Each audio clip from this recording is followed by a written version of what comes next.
Hoy vamos a ver el tema más importante de la materia, que es el tema de red inalámbrica. En realidad el tema de red inalámbrica de área local, que es lo que más se utiliza, lo que más van a trabajar ustedes, también se llama WLAN, que es lo mismo que red inalámbrica de área local inalámbrico. El estándar se llama 802.11 y el nombre de pila es Wi-Fi. Entonces, bueno, eso sería. Bien, vamos a ver. El estándar 802.11 es lo mismo que WLAN. 802.11 es lo mismo que Wi-Fi. Wi-Fi es su nombre. El estándar en sí originalmente se llama IEEE 802.11. WLAN se puede decir que el 99,9% de las WLAN son Wi-Fi, pero no 100%, aunque se puede utilizar como equivalente. Pueden ustedes hacer una WLAN con otros estándares como por ejemplo Bluetooth modificado, Zigbee, algún protocolo propietario, ¿no? Entonces, por ejemplo, con String, con AirMax pueden hacer ustedes una WLAN, pero el 99,9% de las veces lo va a hacer con Wi-Fi. Este estándar tiene un gran éxito. Todos ustedes utilizan Wi-Fi. Tal vez algunos se está comunicando ahorita a través de Wi-Fi. Es omnipresente a escala mundial. Significa que en todos los países del mundo está Wi-Fi. Es barato, es bueno y es eficaz, ¿no? Funciona bastante bien. Hasta el año 99, los ingenieros de telecomunicaciones, en vez de estudiar Wi-Fi, estudiaban infrarrojos, tecnología infrarroja, para poder hacer comunicaciones. Sin embargo, Wi-Fi lo deshizo, ¿no? Sigue en expansión, hay su grupo. En ese tiempo estaba el subgrupo N y el subgrupo S, para lo que es MIMO y para lo que es Mesh. Ahora esos dos son ya estándares reales. Ya Wi-Fi ahorita está totalmente en producción del 802.11ac y el 802.11ax se está desarrollando, ¿no? Entonces, en distancias cortas y medias se ha creado para eso. Hay gente que ha modificado Wi-Fi y lo utiliza Wi-Fi para larga distancia, pero se ha creado para distancias cortas y medias.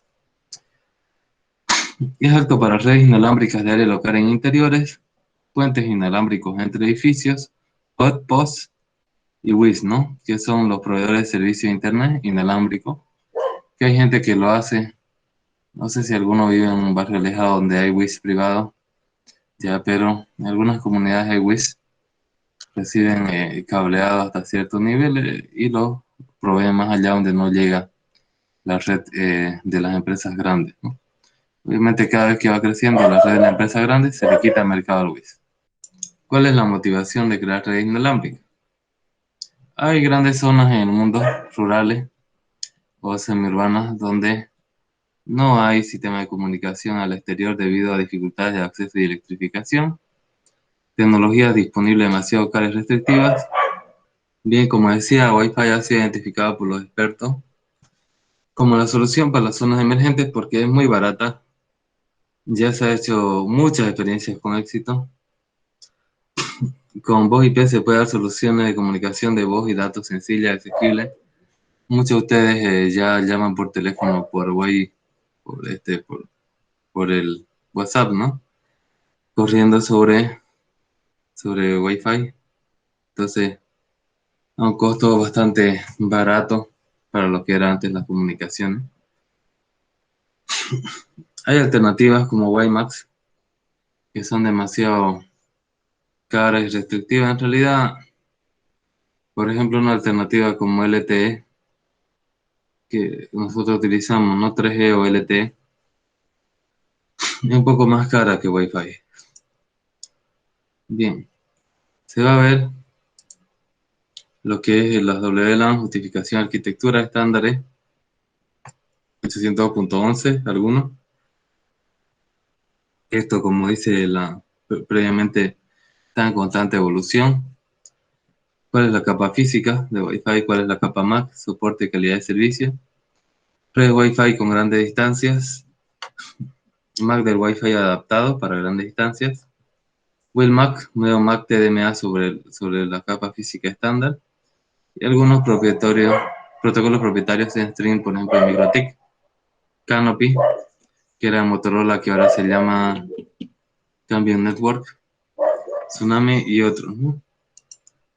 Bien, acá tenemos los estándares inalámbricos, desde las redes personales hasta las redes de área amplia.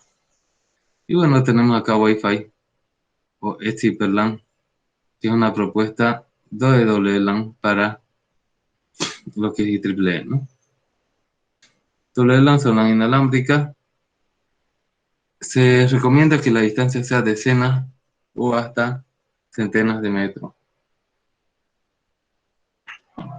Ya no más allá, es decir, distancias cortas.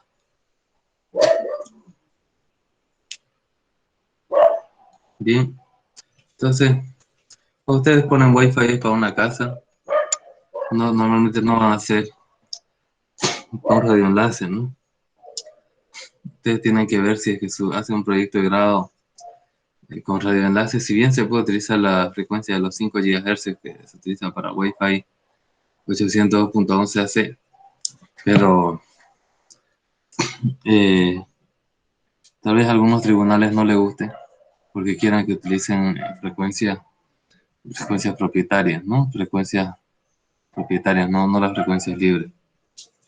Bien, entonces, ¿a qué necesidades responden las WLAN, las redes inalámbricas de área local inalámbrica? Demanda de conectar 3 tipos de estaciones: las fijas, las portátiles y las móviles. Cuando hablamos de estaciones fijas, estamos hablando de PCs. Por ejemplo, hay algunos laboratorios en la FIC donde todas las computadoras se conectan a través de un NIC inalámbrico, no se conectan a través de cable. Y son computadoras fijas que se están comunicando de forma inalámbrica. Tal vez ustedes tengan comunicaciones inalámbricas de computadoras fijas. Cuando hablamos de portátiles, estamos hablando de las PCs que se pueden utilizar, que uno puede cargar, ¿no? Esas son las portátiles. Y cuando hablamos de móviles, estamos hablando de los celulares. Ahora, ¿qué otra necesidad cubre las redes inalámbricas? Disminuir costo y tiempo de despliegue y reubicación de terminales. Por ejemplo, ustedes tienen en una esquina de su casa conectado por Ethernet una computadora, llevarla a la otra esquina, les resulta caro, ¿no? Tienen que tal vez desatornillar cable canal, atornillar cable canal para el otro lado, masillar donde han sacado los tarugos. Entonces, más difícil se puede decir, va a llevar más tiempo esa reubicación o cualquier despliegue. Que a veces si lo tenemos inalámbricamente, lo movemos nomás de una mesa a otra y ya se conecta. Puede que ni pierda conexión si es una sala, ¿no? Bien, también tenemos que permite el despliegue instantáneo de redes en reuniones o emergencias. Imagínense ustedes reunirse y tenerse que conectar por cable, ya, de forma bien, pero no, obviamente si yo tengo un pequeño switch, me conecto, ¿no? Pero si yo quisiera que esté empotrado a la pared y todo eso, tardaría, ¿no? Hacer mi cable canal. Entonces, para una reunión es más rápido hacerlo por Wi-Fi y en cuestión de emergencia también el despliegue es mayor, más rápido. Por ejemplo, hay un terremoto, imagínense cablear sobre el desastre y de ahí la comunicación, ¿no? Ni idea. Entonces, lo que se hace es, se comunica todo inalámbricamente. Servicio al cliente, centro de congreso y hoteles. Por ejemplo, en algunos hoteles donde ustedes vayan a hospedarse, pues va a tener Wi-Fi incluido en su habitación o le van a cobrar unos 20 pesos más, no sé.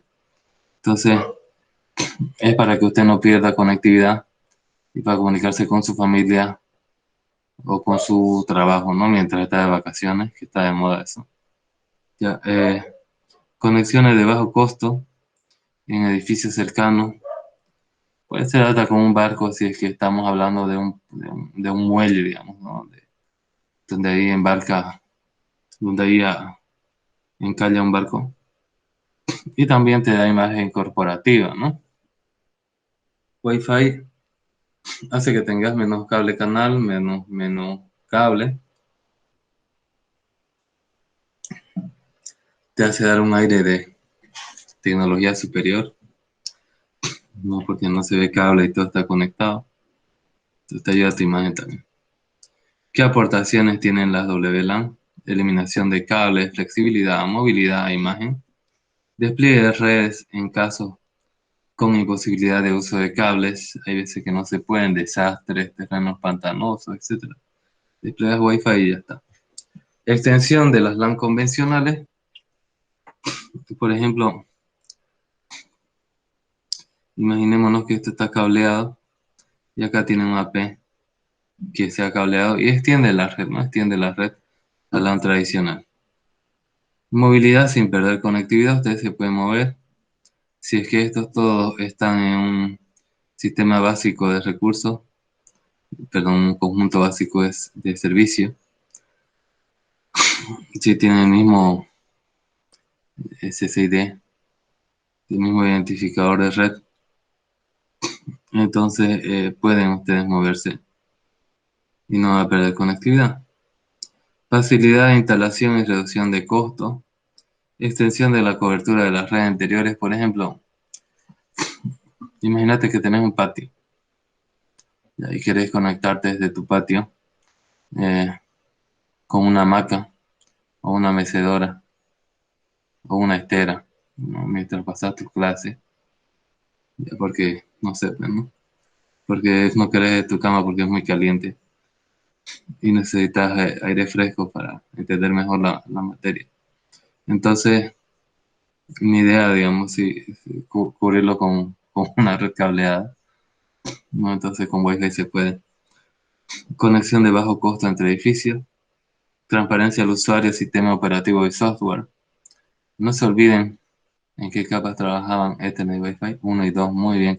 La capa 3 que trabajan esos dos estándares es la misma.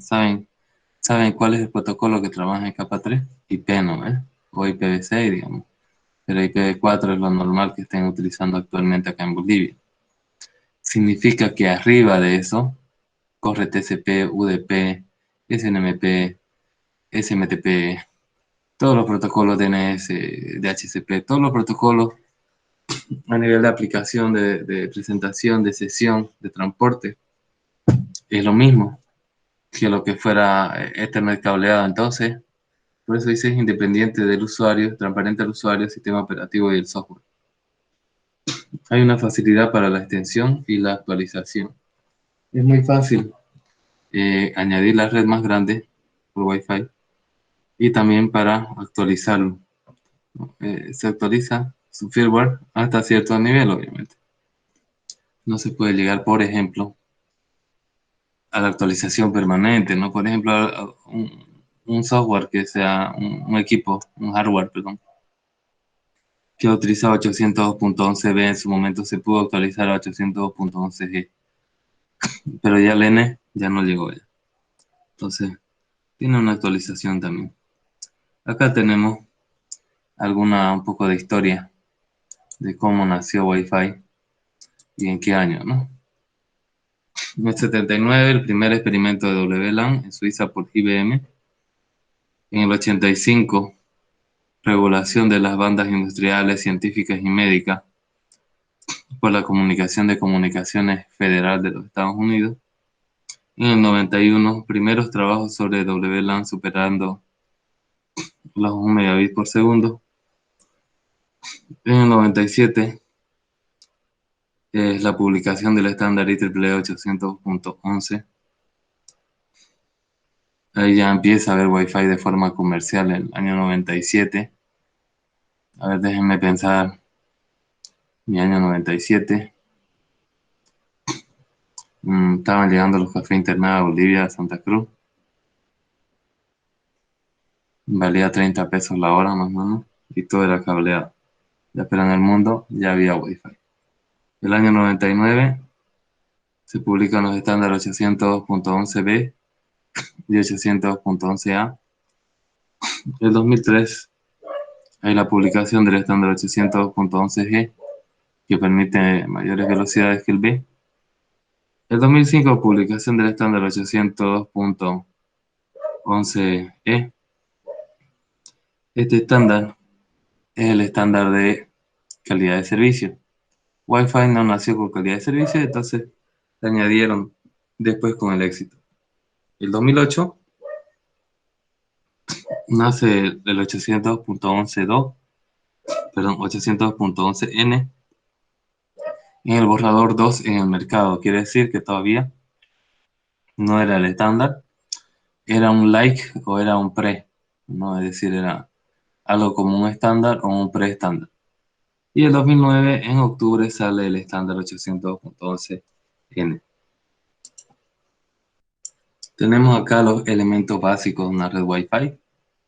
Tenemos una estación, por ejemplo, cualquier portátil, PDA, etcétera, dotado de las funcionales de 800.11. El punto de acceso, el AP, no Wi-Fi, que proporciona conectividad entre las estaciones conectadas a él y el resto de la red. Los dos primeros es lo que nosotros más configuramos, digamos, son las computadoras o celulares. Y por otro lado tenemos los routers inalámbricos que le llamamos. Luego tenemos el medio inalámbrico, que definen distintos medios físicos alternativos que difieren en frecuencias, modulaciones, velocidades, etcétera, etcétera, etcétera. Tenemos el sistema de distribución, el DS, y el componente lógico para conmutación de tramas en los sistemas con varios AP unidos a una red troncal. El sistema de distribución puede ser un solo AP, puede ser dos AP, tres AP, pero no estamos hablando desde el punto de vista físico, que eso sería medio inalámbrico, sino desde el punto de vista lógico. Por ejemplo, hay programas en los AP que permiten hacer el handover entre las diferentes computadoras, ¿no? Entonces, permite clasificar a qué potencia le voy a dar a cada PC según su directividad que tenga según mis antenas, ¿no? Entonces acá tenemos el sistema de distribución, en este caso solo un AP, el medio inalámbrico y tenemos mi estación, ¿no?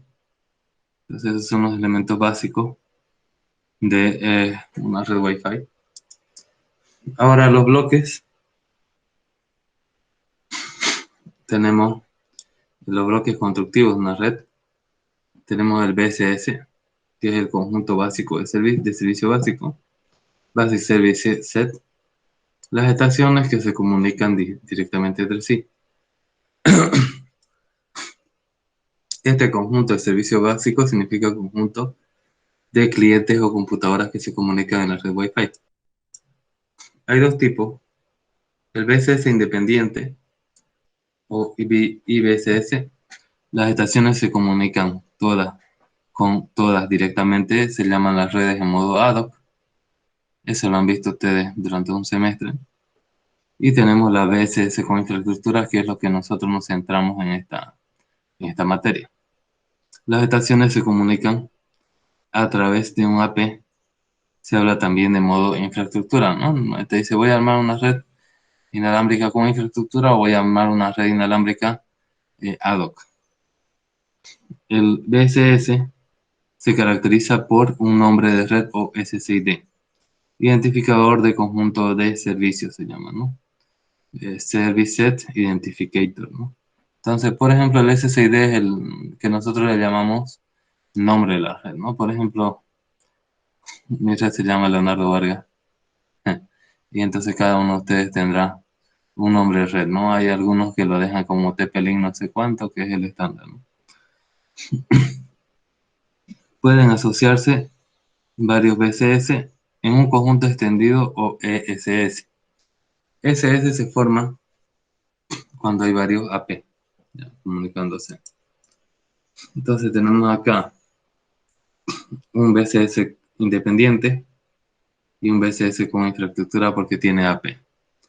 Estos se comunican a una velocidad menor porque tienen que hacer las tareas de gestión, tareas básicas de gestión de la red inalámbrica, aparte de la comunicación. Acá solo hacen la comunicación y quien se encarga de gestionar el medio inalámbrico se encarga el access point, ¿no?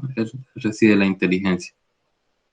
Y entonces, esto ya lo han visto previamente. Acá tenemos un SS, tenemos dos AP y dos AP. Cada uno tiene su BSS y el conjunto forma el SS, ¿no? ¿Para qué sirve esto? Para cubrir un área grande, ¿no? Más o menos con esta disposición, ¿cuántos metros cuadrados puedo cubrir de terreno en cobertura inalámbrica?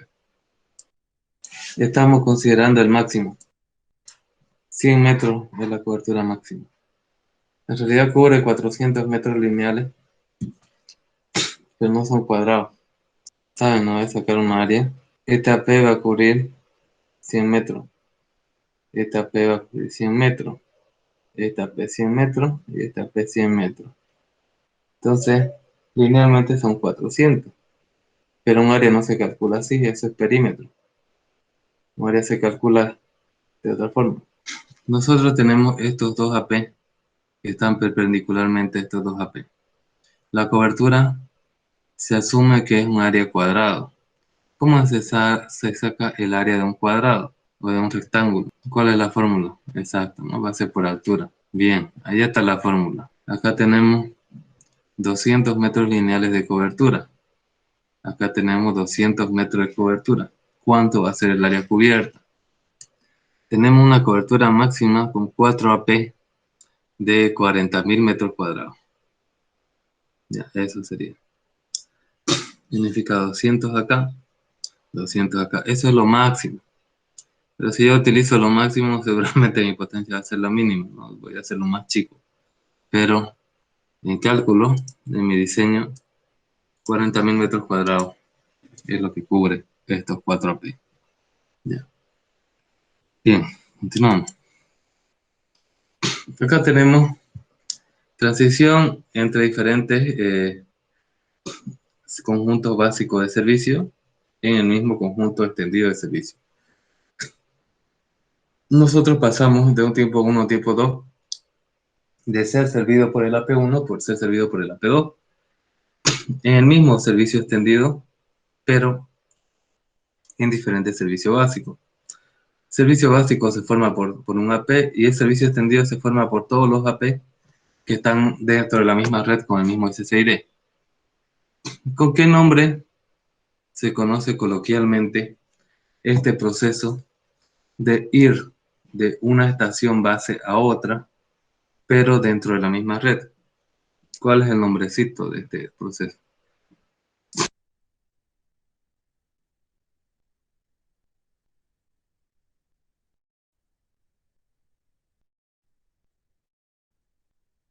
Muy bien, ese es un proceso que no tiene traducción. Se utiliza handover, ¿no? Para hacer esto. Si fueran, si yo pasara de una red a otra, como por ejemplo cambiar de operador internacional, ¿qué se llama ese proceso?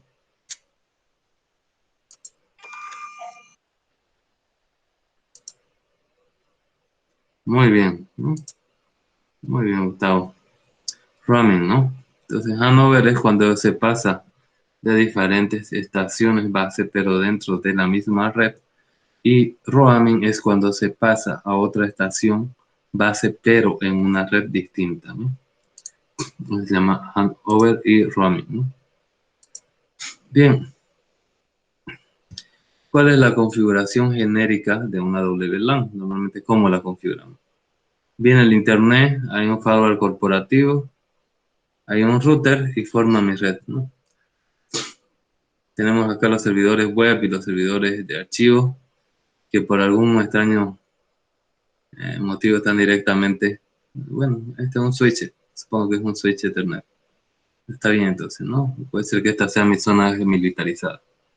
Y de ahí de este mismo switch cuelga un access point que hace la extensión inalámbrica. Hace para PDA, ahorita sería más los PDA si los teléfonos celulares se han unido y son lo que llamamos teléfono inteligente, ¿no? Estaciones remotas, estaciones que se comunican inalámbricamente, y tenemos un switch que recibe una red inalámbrica y devuelve y conecta de forma cableada, ¿no? Entonces, para hacer una extensión cableada, redes remotas, un bridge, ¿no? Un puerto.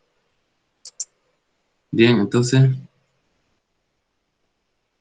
tenemos esos usos, ¿no?, de las redes inalámbricas. Y acá se ve en la gráfica totalmente lo que se puede utilizar. Ahora, ¿cómo nosotros nos integramos entre lo que es una LAN normal, una LAN Ethernet, con una WLAN, que es una LAN Wi-Fi? Tenemos la capa de aplicación, que los dos ven lo mismo. Tenemos TCP/IP, y lo que estamos hablando, capa de transporte y capa de red, ven lo mismo. Y acá tenemos Ethernet y acá tenemos radio Wi-Fi. Y hay un bridge, un puente que hace la conexión entre WLAN y Ethernet.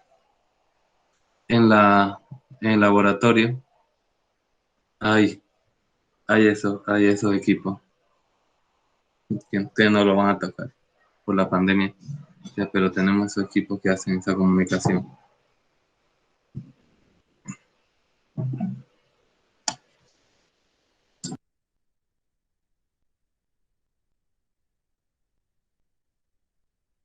Y básicamente el concepto de puente está migrando a este aquí, que es cuando hay dos tecnologías, que es un dispositivo que comunica dos tecnologías distintas.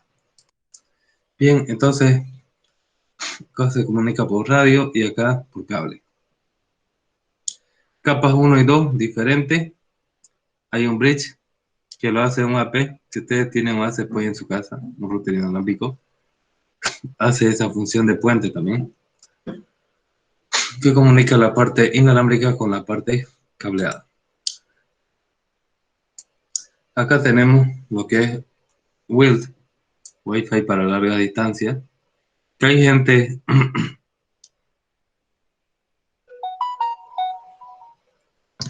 ¿cómo le podría decir? Hay gente que se dedica, si hay un estándar, si hay un estándar, mucha gente lo quiere modificar para su propio beneficio. Entonces, WILD es una modificación del estándar Wi-Fi, se le da mayor potencia y se llega a mayor distancia y se lo hace directiva a la antena. La antena Wi-Fi, ¿qué forma tiene normalmente? ¿Qué forma tiene la antena Wi-Fi? Muy bien. Por defecto, el AP funciona en modo omnidireccional hasta 802.11n, es decir, radia en toda la dirección. Sin embargo, siempre se ha podido ponerle a Wi-Fi antenas sectoriales y antenas directivas, siempre.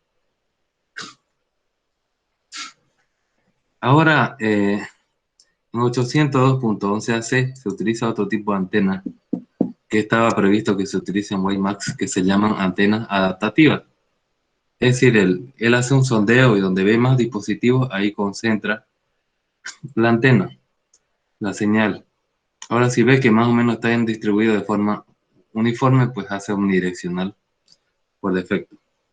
Entonces, lo que es WILS es poner antenas directivas y aumentar potencia en la misma frecuencia.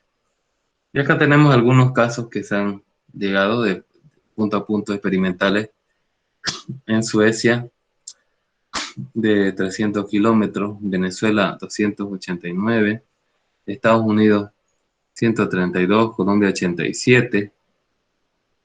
No, entonces tenemos grandes distancias, más de 300 kilómetros se ha llegado para eso, ¿no?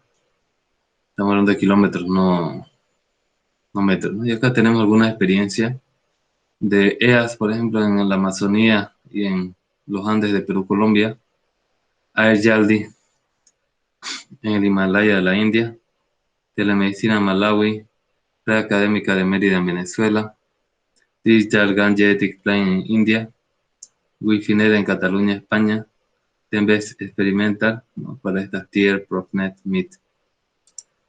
Acá tenemos las antenas, fíjense, las antenas son tipo Yagi, directiva, y están aumentando, ¿no? La potencia y se acaban empoderando las comunidades a través de las redes inalámbricas. Tenemos acá un ejemplo de Ayaldi, Darasarma Wireless Mesh Community Network. Tiene un backbone mesh de más de 30 nodos compartiendo el mismo canal. Son mesh. Significa que la señal va saltando de un nodo a otro. Hay unos 2.000 computadores conectados compartiendo 6 megabits por segundo. Imagínense el año 2009, 2.000 computadores se podían conectar con 6 megabits por segundo.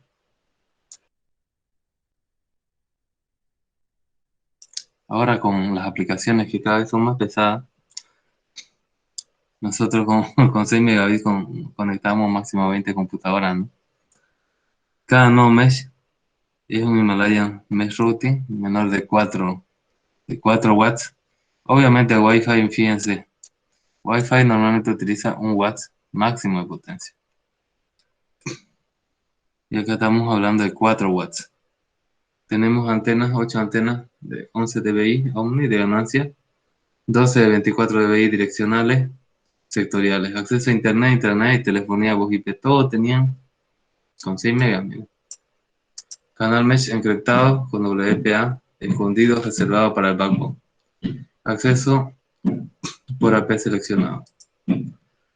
Tenemos otra red, Cuscosur, 18 nodos entre backbone y puestos, canales no solapados para enlace backbone, puesto con ordenador y teléfono IP. Cada nodo mesh se llama el router de menor de 8 watts. Fíjense, mayor potencia. ¿Por qué? Porque ya es más nueva esta red y ya necesita transmitir más datos. Tenemos 12 antenas de 24 dBi direccionales y sectoriales. No utiliza Omnium. Acceso a internet, telefonía voz IP entrante. Canal mesh encriptado con web. Web es lo peor de encriptación, pero bueno, cuando tenés pocos megas es mejor que nada. Y acá tenemos el ejemplo de la red. Todos los enlaces que se llegan, ¿no? A los diferentes lugares de la sierra peruana. Tenemos acá en la Amazonía peruana otra red por el río Napo, ¿no? Bien. ¿Dónde es lo que está WLAN en el modelo OSI? Pues está en la capa de red, perdón, está en la capa física. El físico es el medio, ¿no? El medio inalámbrico y su antenita. Y está en la capa de enlace de datos. La capa de enlace de datos tiene dos subcapas. La capa de control de acceso al medio, la MAC, cuya función es poder ingresar a un medio compartido, un medio físico compartido, cuando hay muchos clientes que están en competencia. En Wi-Fi se utiliza CCMA-CA. Y la capa de control de enlace lógico hace la comunicación de la capa de enlace con la capa de red. Características principales del enlace de radio. Estas características son en comparativa de las redes cableadas. Entonces tenemos el enlace de radio tiene errores en primer lugar, es inestable. Por ejemplo, a veces llueve un poco más, llueve menos, cambia. El enlace de radio no siempre está disponible, ya a veces está saturado. Hay problemas de seguridad, cualquiera puede agarrar aire, ¿no? Cambia un cable, pincharlo, es distinto. El encaminamiento del tráfico es a través de la P, lo que genera un cuello de botella. Entonces hay que tener esas consideraciones al momento de crear una red, un estándar de red inalámbrica. Tenemos acá la capa física, tenemos el procedimiento de convergencia de la capa física que le sirve a la capa de enlace y el dependiente del medio físico, o PDM, que es el que modifica si es cableado, si es que es inalámbrico, si es que es, no sé, en vez de ondas electromagnéticas, si queremos utilizar ondas acústicas en un futuro o algo así, ¿no? Un sistema neumático. Y la capa de enlace tiene la MAC y el LLC, ¿no? El LLC le sirve a la capa de red y la MAC hace función de control de acceso al medio compartido, ¿no? Del enlace. Acá tenemos el estándar 800 para redes, 802.1 para la gestión de las diferentes capas. Y acá tenemos en la capa física, este de acá viene a ser Ethernet. 802.3 tiene su capa física y su MAC. Acá tenemos la 802.5, creo que es Token Ring. También tiene su capa física y su capa MAC. Wi-Fi 800.11 tiene su capa física inicial, la por salto de frecuencia y por espectro ensanchado de secuencia directa. Y tenemos UFDM 802.11a, HRDSS para 802.11b, RP y para 802.11g que combina estos dos. Tenemos MIMO para 802.11n y tenemos antenas adaptativas para 802.11ac. Tienen la misma capa MAC 802.11 de la MAC. Y la capa de enlace, de control de enlace, ya directamente esta MAC ya le pasa en un formato estándar, lo mismo que Ethernet. O sea, acá recibe ondas de radiofrecuencia y acá estos reciben ondas de cable. Y la MAC, aparte de hacer, a la LLC le da ya datos comunes y solo hay una LLC del 802.2 que sirve para todo lo que es Ethernet como también Wi-Fi. Es decir, la LLC, o sea, media capa de la capa de enlace de datos ya es estándar de Wi-Fi y cableado. Bien, acá tenemos la evolución de los estándares. Tenemos acá en 2,4 se ha dado la mayor cantidad de evoluciones, pero, por ejemplo, tenemos los primeros operadores, 802 de 1 2 megas, tenemos hasta los 11 megas. Acá nació 802.11b. 802.11b es más comercial que 802.11a. Los dos se hicieron al mismo tiempo y a este le pusieron A y a este le pusieron B. Este tuvo problemas de regulación en Europa porque la frecuencia de los 5 GHz, aunque le daban mayor velocidad, fíjense, 54 megas, este solo 11. Al final este fue más comercial porque en Europa estaba libre la banda de los 2,4 con un ancho de banda de 80 MHz. Y acá la banda de los 5 GHz tiene un ancho de banda de 450 MHz.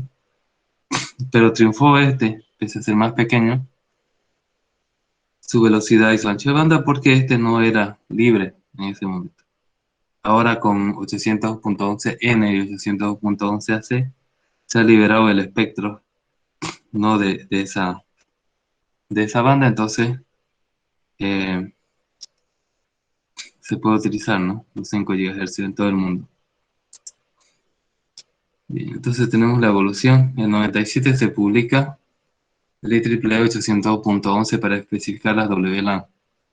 Sabemos que previamente a eso ha habido un trabajo, pero estamos hablando de que ese año se publica de forma comercial. Tiene una capa MAC basada en CMACA, Collision Avoidance, o evitación de colisiones, o evasión de colisiones. Tenemos tres posibles capas físicas y velocidades de 1 y 2 megas. Eso era el 800.11 puro, antes de llamarse A o B, o N, o G, o lo que sea. Tenía velocidades de 1 o 2 megabits por segundo. Bastante baja. Si consideramos que 802.11ac ya llega a 1 gigabit, ¿no? En teoría. Obviamente siempre llega menos, ¿no? Tenemos tres posibles capas físicas. La capa infrarrojo, y espectro ensanchado de salto de frecuencia, y espectro ensanchado por secuencia directa, DSS.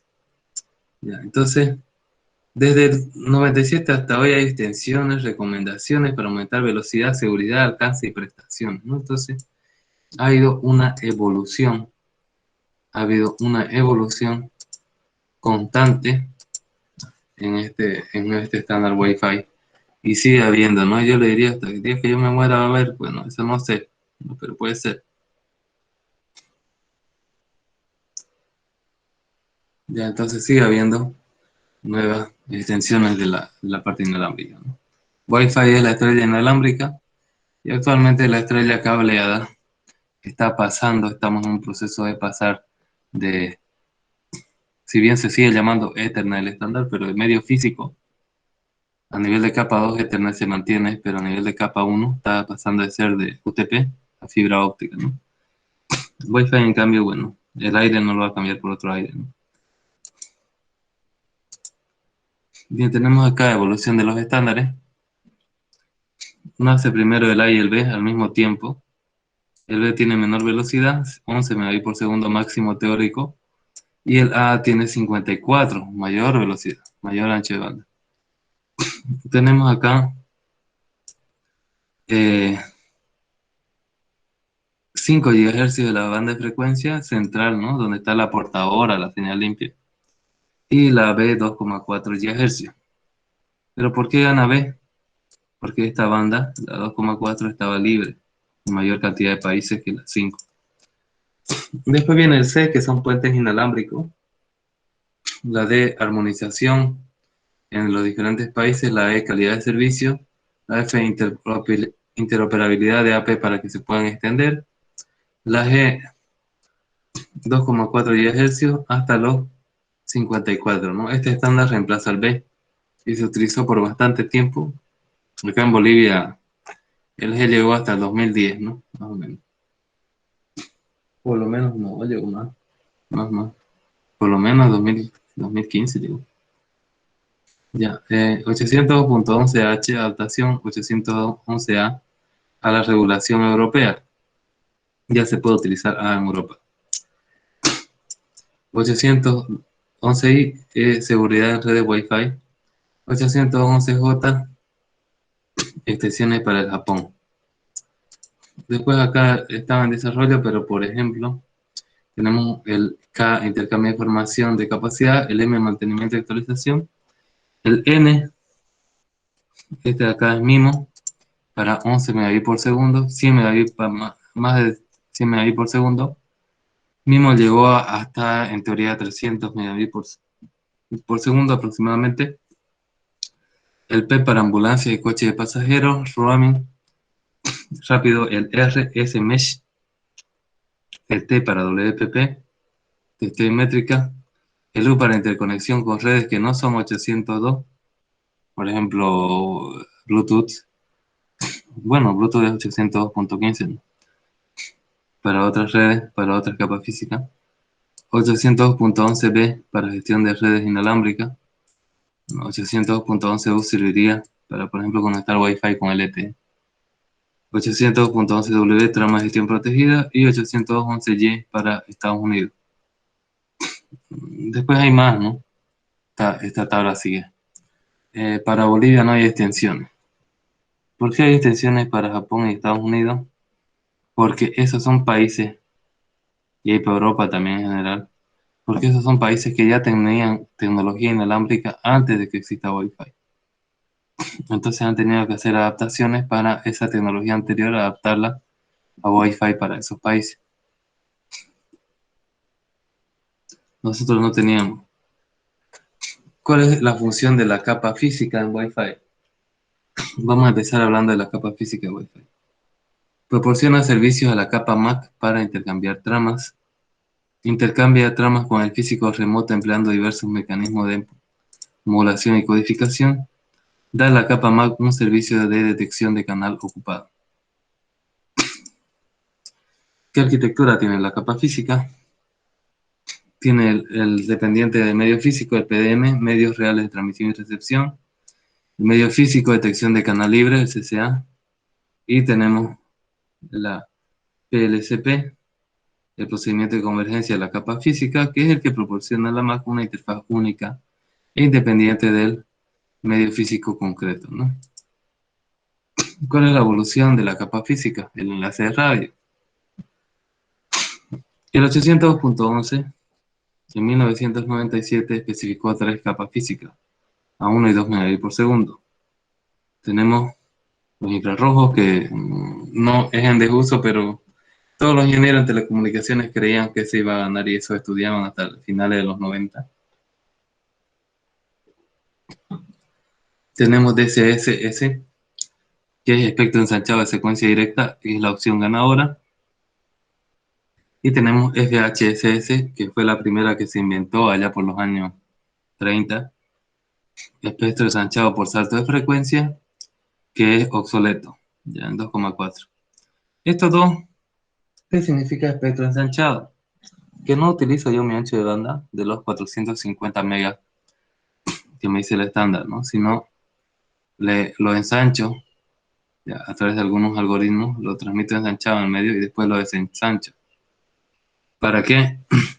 Para poder tener mayor resistencia al ruido. El 800.11a99 añade otra capa física que se llama OFDM, es decir, modulación por división de frecuencias ortogonales. En 5 GHz y tiene velocidades de 6 hasta 54 megabits por segundo. El 800.11b especifica el AHR DSS, una evolución del DSS. En 2,4 y velocidades de 5,5 o 11 megabits por segundo.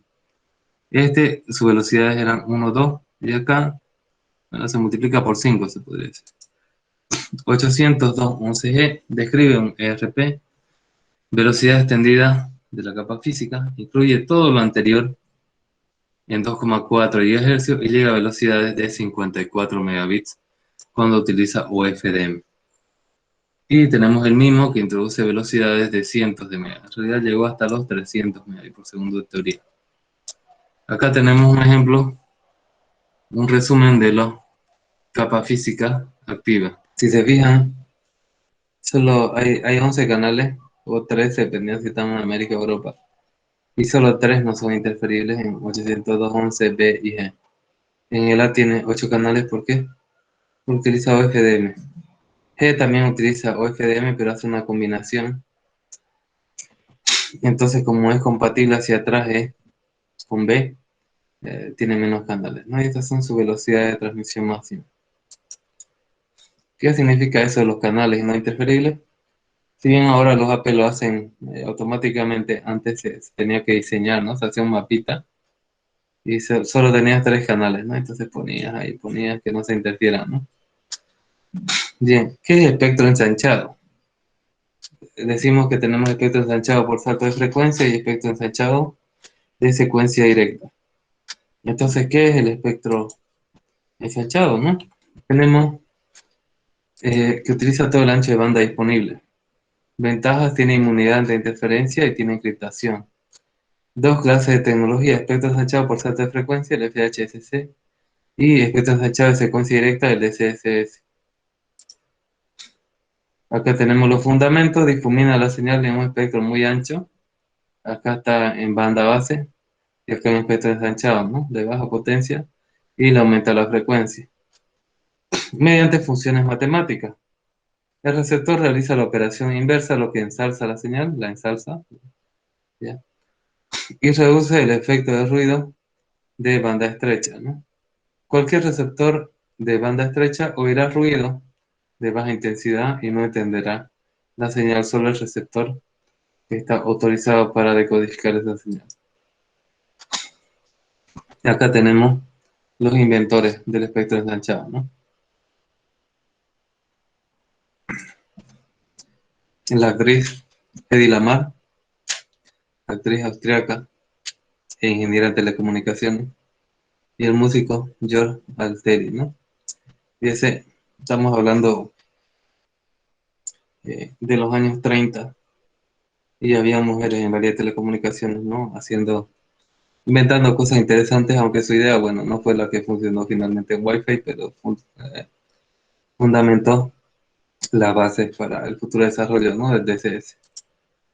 Ellos lo que proponen es el GHSS, que es una transmisión en frecuencia durante un intervalo de tiempo. Pasado este tiempo cambia de frecuencia. Fíjese cómo va saltando en las diferentes ranuras de tiempo, ¿no? Va saltando la frecuencia. ¿Para qué es eso? Tiene un orden de saltos en una secuencia pseudo-aleatoria, conocida por el emisor y el receptor. ¿Qué significa pseudo-aleatoria? Que usted, si no conoce la función matemática que la genera, va a ver saltos aleatorios.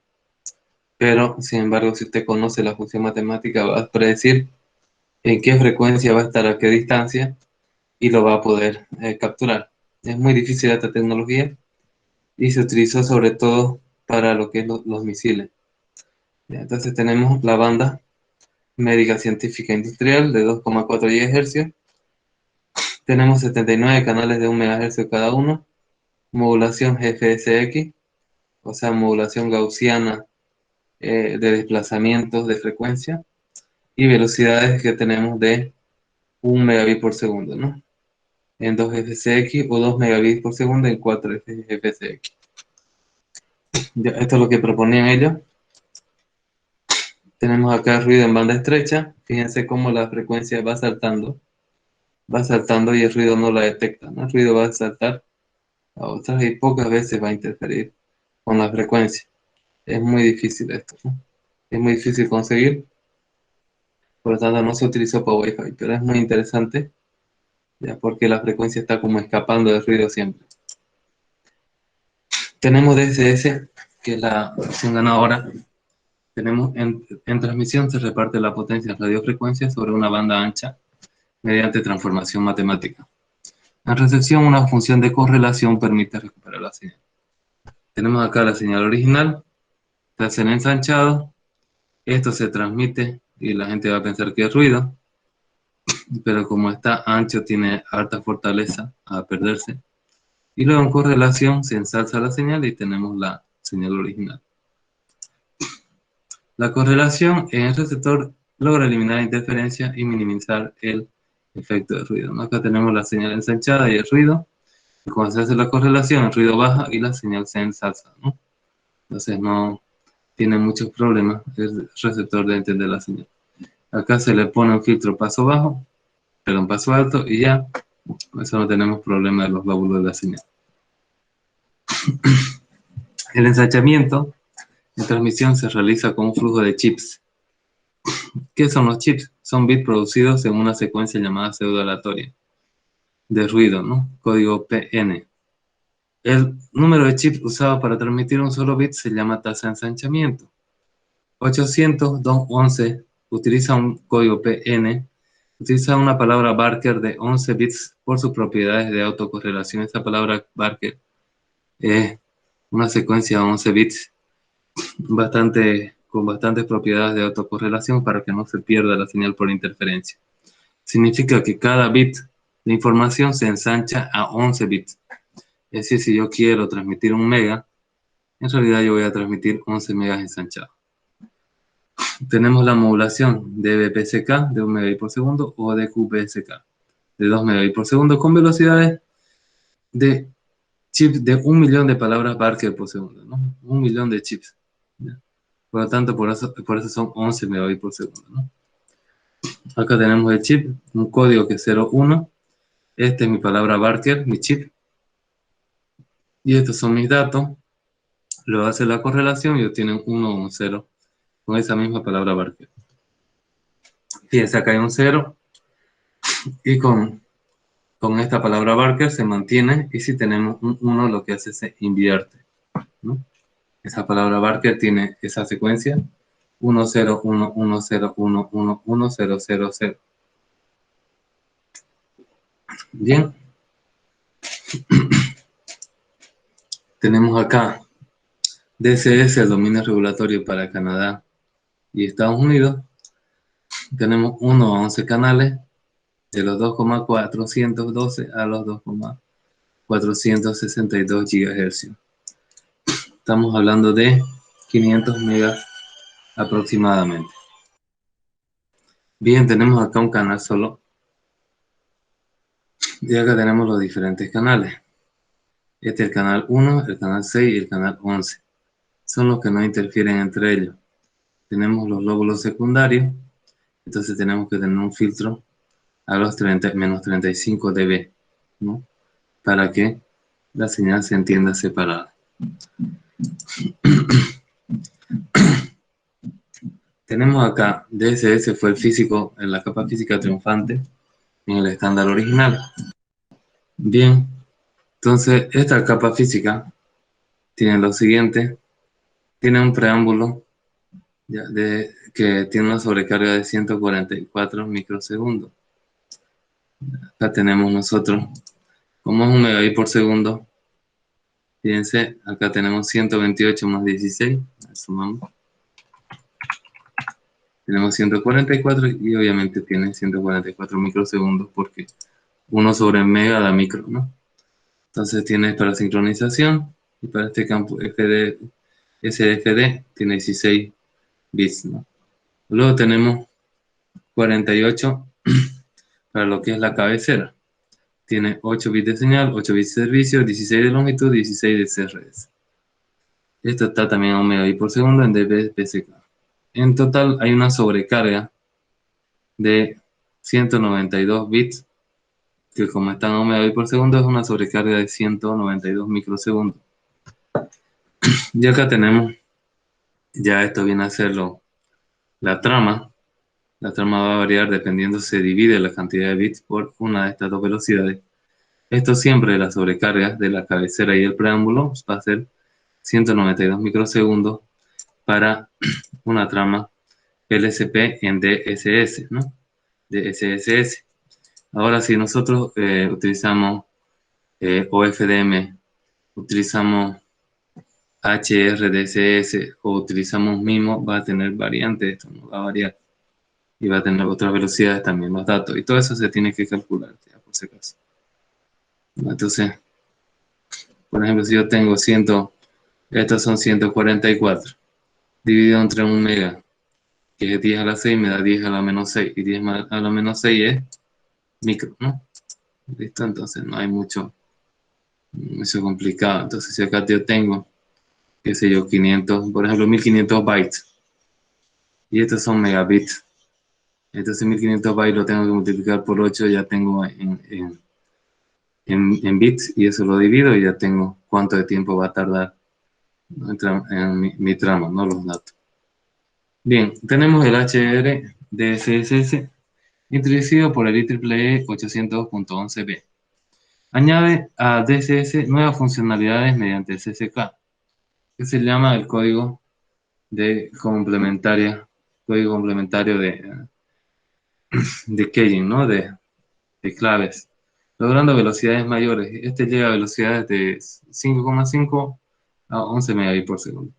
Aplicando transformaciones matemáticas logra codificar 4 u 8 bits por símbolo, ¿no? Entonces tiene un dato de codificado. Entonces tenemos que un bit se volvían 11, ¿no? Esos 11 lo que hace lo separa en 4 o 8 y vuelve a ser 1. Entonces ahí aumenta la velocidad, ¿no? Tenemos acá el formato de las tramas. Acá tenemos nosotros, en HRDSS, tenemos velocidades de 1 megabit, de 2 megabits que eran las anteriores. Tenemos de 5,5 o 11 megabits en CCQ y 5,5 o 11 megabits en BCCP. Por eso este PDU es variable, ¿no? Dependiendo de la velocidad. Ahora tenemos cabeceras largas y cabeceras cortas. Son dos tipos de cabeceras. Siempre va a haber el preámbulo, la cabecera y de ahí va a estar la trama. Entonces, en el preámbulo de la cabecera corta, tiene una sobrecarga de 192 microsegundos, ¿no? Esto lo hace a una velocidad de 1 mega. Si ustedes hacen 128 más 16 más 8 más 8 más 16 más 16, me da 192. Ahora estas cabeceras cortas tienen un preámbulo de 72, una cabecera de 24, y en sumado da 96, ¿no? Entonces se reduce acá la cantidad, ¿no? Fíjense, siempre la cabecera es la misma, pero el preámbulo varía, ¿no? Acá el preámbulo es 128 de sincronización, acá solo 56. Obviamente este sería para menores distancias. Su PDU, sus datos, tiene 1, 2, 5,5 y 11. Acá tiene 2, 5,5 y 11. No tiene la opción de 1 y solamente tiene 5,5 en CCK y 11 en CCK y también en PVC, ¿no? Que son sus diferentes opciones. Bien, ahora hablaremos de la OFDM, que es la modulación por división de frecuencias ortogonales. FDM, modulación por división de frecuencias, es que se hace uso más eficiente del espectro escogiendo frecuencia portadora contiguas ortogonales. En transmisión se utiliza IFFT, o sea, la transformada inversa de Fourier, y en recepción la transformada de Fourier, ¿no? Transformada inversa rápida de Fourier y la transformada de Fourier rápida, ¿no? Eso es lo que se utiliza. Esto ya lo han visto ustedes en procesamiento de señales, ¿no? Tenemos acá OFDM FDM y OFDM. Fíjense, parece que hay solapamiento en FDM, pero como son ortogonales, utilizan más dimensiones y entonces no se solapan y se puede transmitir más datos, ¿no? Fíjense acá cómo se ve, ¿no? Lo que es el solapamiento y los lóbulos secundarios y cómo se concentra la señal acá, pero se puede transmitir mayor datos con FDM. Tenemos algunos problemas, obviamente, al concentrar más datos, por más que hagas ortogonalidad, va a tener algunos problemas. Tenemos problemas de propagación. Debido al multitrayecto hay interferencia intersimbólica, interferencia entre copias del mismo símbolo que llegan con retardos distintos. Por haber seguido caminos diferentes, no se olviden que esto no es como no tiene una guía de onda, como un cable o una fibra, sino que se va por el aire. Entonces hay diferentes caminos que va a tomar la señal y hay un tiempo de guardia, donde se descartan copias similares. Pero si después de ese tiempo de guardia llega una copia, entonces se lo va a considerar un nuevo dato por más que sea una repetición del anterior, ¿no? Entonces hay interferencia intersimbólica. Hay también interferencia interportadora debido al efecto Doppler o a la mala sincronización de relojes, invasión de la banda de una portadora por parte de portadoras vecinas también. Ahí hay una mala sintonización, ¿no? Entonces, eso es un poco más complejo. El transmisor debe tener una falla física, ¿no? Solución, tiempo de guarda entre cada símbolo, rellenado con un prefijo cíclico, ¿no? Entonces, lo que se hace para lo que es interferencia intersimbólica, tiempo de guarda, donde se anula la copia parecida, y el prefijo cíclico lo que hace es repite una cierta cantidad de los bits. Por ejemplo, tengo un PDU de 1500 bytes, entonces yo repito los primeros 20 bytes y con eso yo evito interferencia interportadora, ¿no? Y voy a decir lo que dijo mi profesor cuando me enseñó esto, no se sabe por qué, ¿no? Pero es esa técnica que se utiliza. Ya, tenemos acá el tiempo de guarda, que hay un pequeño retraso, ¿no? Desde el símbolo previo. Y acá tenemos el tiempo de integración de la transformada rápida de Fourier, ¿no? Y acá tenemos el tiempo de guardia y recién lo que es la transmisión, y el nuevo símbolo también va a tener su tiempo de guarda, ¿no? Bien, nos toca esta capa física de 800.11a que utiliza OFDM. El tiempo de guarda es de 800 nanosegundos para soportar dispersión de retardo alta. El tiempo de símbolo es 4 microsegundos, cada símbolo tiene 4 microsegundos, y el tiempo de integración de la transformada es de 3,2 microsegundos. Los canales son de 20 MHz, cada uno con 52 soportadoras. De estos 52 soportadoras, 48 son de datos y 4 son pilotos.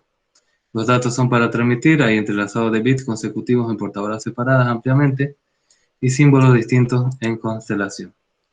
Tenemos 4 que son pilotos para monitorizar los desplazamientos de retardo y la interferencia interportadora.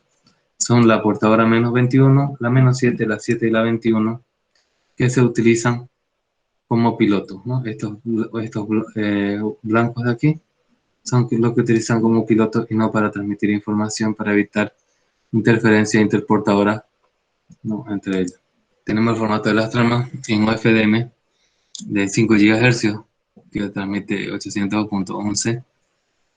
Tenemos su cabecera, va a tener 52 microsegundos, que son 12 símbolos más 11 símbolos, y en total en bytes son 16 más 6, 22, 23, 24, 34, 36, 37, 38, 39, 40, ¿no? Pero estoy comiendo ahí un poco más, parece en la suma.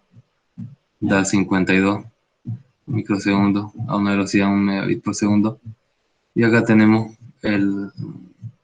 los datos, son variables, y acá tienen una cola de 6 bits, ¿no? Que es también variable. Bien, acá viene ERP, que es para 800.11g. De momento, eh, vamos a dejarlo aquí. La siguiente clase ya continuamos con esto, ¿ya, Juana?